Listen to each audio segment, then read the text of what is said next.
Hello everyone. Today we are making Chanadal Payasam, a delightful dessert that's not only tasty but also a bit unique.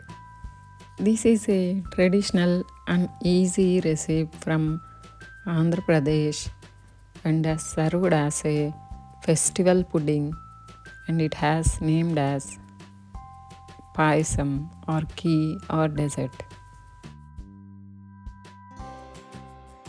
Start by soaking half cup of sabudana or tapioca pulse for about 4 hours.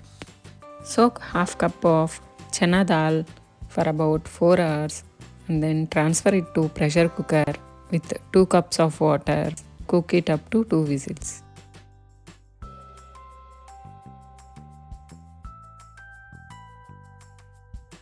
Make sure the chana dal shouldn't be cooked up to it become mashy. Cook 1 cup of Jaggery powder in half cup of water.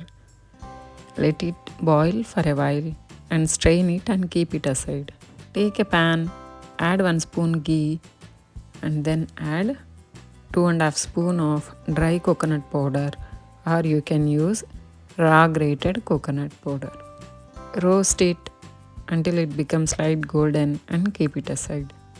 Then take a pan, add soaked sabudana and cook it till it become almost 70% cooked. Then add our cooked chana dal along with water into this sabudana vessel. Add 1 tablespoon of fennel seeds and 2 to 3 cardamom into this tapioca chana dal mixture.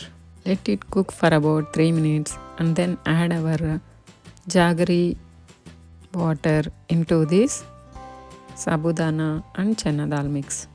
Let all of these cook together for about 5 minutes.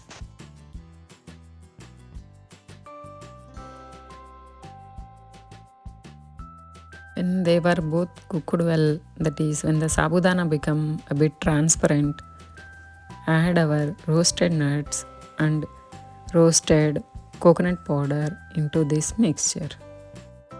Stir the mix well and allow it to cook for about 1 minute and then switch off the flame, and you can serve either it as a hot or as a cold.